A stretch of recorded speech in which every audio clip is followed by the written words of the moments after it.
от его деятельности, от его работы, оказывается, все время страдают люди. Так, все время. Неоднократно. То есть любое действие его приносит как бы горе людям. Не больше 30%. Если кто-то больше 30% кого-то привлекает или у кого-то изъяли какие-то средства, возвращать всех. Минкап төрағасының орынбасары УКМК төрағасы Камчыбек Ташиев алдамчылықтың құрмандығы болған ондаған жарандарды қабыл алды. УКМКның штаб-квартирасында өткен жиынға ұзақ жылдар бойы мыйзамсыз көрө жана сүтқорлық менен алектеніп жүрген Манас Султанов та алынып келинди. Аталган шектүүгө көптөгөн жарандардын кайрылуу арызынын алкагында кылмыш иши козголуп, тергөө иши башталган. Когда все материалы собрали, мы решили возбудить. Бардык материалдар чогултулгандан кийин биз кылмыш ишин козгоону чечтик. Анткени анын аракеттеринен жана ишинен адамдар ар дайым жабыркайт экен. Башкача айтканда, анын ар кандай аракети адамдарга кайгы алып келет. То есть любое действие его приносит как бы горе людям.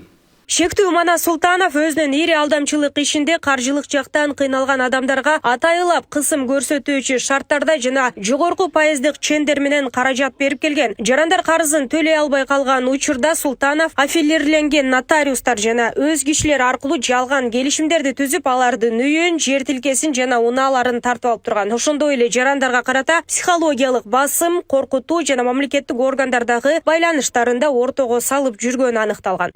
Манас Султанов, используя сложившийся Манас Султанов топтолгон карызды колдонуп, кардарларынын кыймылдуу жана кыймылсыз мүлкүн, анын ичинде турак жайларды, жер участоктарын жана коммерциялык мүлктөрдү мыйзамсыз тартып алуу чараларын уюштуруп, көзөмөлдөгөн нотариустардын, аффирленген адамдардын жана башкалардын катышуусунда ойдон чыгарылган же жасалма жарандык укуктук бүтүмдөрдү түзүү менен менчик укугун өткөрүп берүүнү расмий түрдө жүргүзгөн.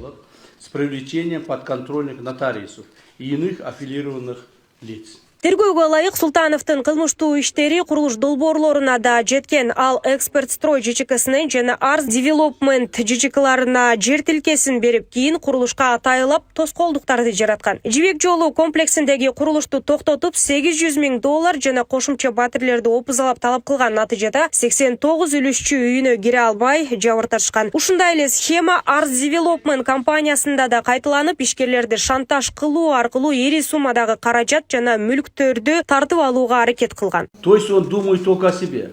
Башкача айтканда, ал өзүн гана ойлойт. Үйлүү болууну кыялданган же жакшы шартта жашоону каалагандарды ойлогусуз да келбейт. Иши кылып үйлөрүн, мал мүлкүн, жерлерин, унааларын, пайыздарды, каражаттарды алууга гана кызыктар. Башкача айтканда, кыйынчылыкка дуушар болгондордун эсебине отурукташып алган. Пристроился за счет тех людей, которые остались в затруднительном материальном положении. Жыйынтыгында жалпы материалдык зыян өзгөчө чоң деп бааланып, ага кыймылсыз мүлктү, унааларды жана каражаттарды мыйзамсыз ээликтен ажыратуу кирген. Мы это дело доведем до... Биз бул маселени логикалык жыйынтыкка алып келебиз. Султановго сөз берели. Эки ооз сөз айтсын. Султанов, айтыңызчы, бул суроолор боюнча эмне дейсиз? Думает об этих вопросах. Я никогда не отказывался. Мен элге жакшылык кылуудан эч качан качкан эмесмин. Тагыраагы сизге бардык маалыматтар так жеткен эмес. Эгер менин кимдир бирөөгө зыяным тийген болсо, компенсация төлөп берүүгө даярмын жана ар дайым даяр болгонмун.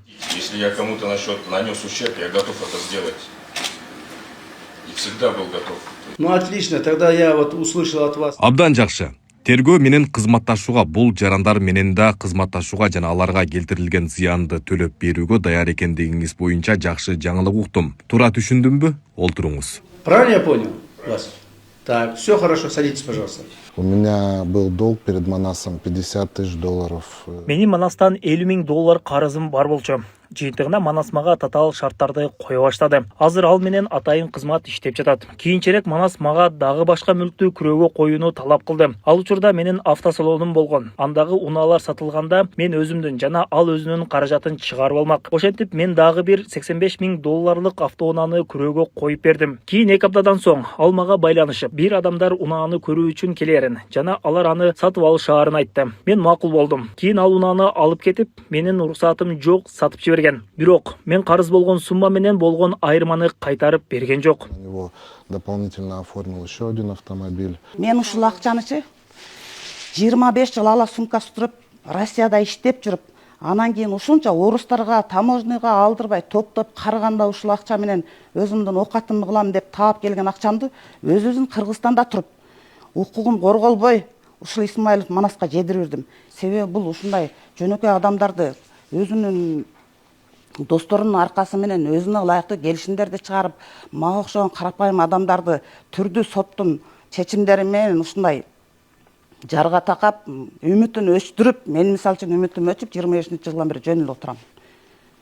Ушундай болгон жерден жаңы үмүттөрүм пайда болуп, бүгүн кубанычым койнума батпай, сиздин бардык нерсени ушул өндүрүп беребиз деп Исмаилов Манастын өзүн тургузуп сураганыңыз менин төбөмдү көккө жеткирди. Бул окуядан кийин Камчыбек Ташиев УКМК кызматкерлерине өлкөдөгү бардык күрөө каналардын ишин текшерүүнү тапшырды. Анда пайыздык чендер нормадан ашпашы керектигин жана бардык келишимдер мыйзам алкагында болуусун эскертти. Проверить всех ломбард. Бардык күрөөкана иштерин текшерип чыккыла. Салык кызматынын жана Улуттук банкынын кызматкерлери менен бирге текшерилсен. Пайыздык чендер 30%дан ашпашы керек. Эгер ченемден ашып кеткен жагдайлар аныктала турган болсо, бардык ээлерин кайтаргыла. Эгер алар 30%га чыдамы жетсе иштесин, андай болбосо жаап салсын, элди кыйнабасын. Хозяева. Если они потерпят до 30%, работай. Не потерпит, пусть закрывается. Ал эми кармоодо турган шектүү Манас Султанов мындан ары бул мыйзамсыз иштер менен алектенбей турганын жана анын ишине тиешеси бар бардык кызмат адамдары, анын ичинде нотариустар да жоопко тартыларын белгиледи. Ал эми жабырлануучулар үчүн максималдуу түрдө чыгымдарын кайтаруу аракеттери көрүлөрү маалымдалды. Раз это дело попало к нам, раз я лично занимаюсь этим, значит, все будет в порядке. Все будет в порядке. Хорошо? Нурзада Сыдыкова, Кудайкал Сумаралиев, регион Бишкек.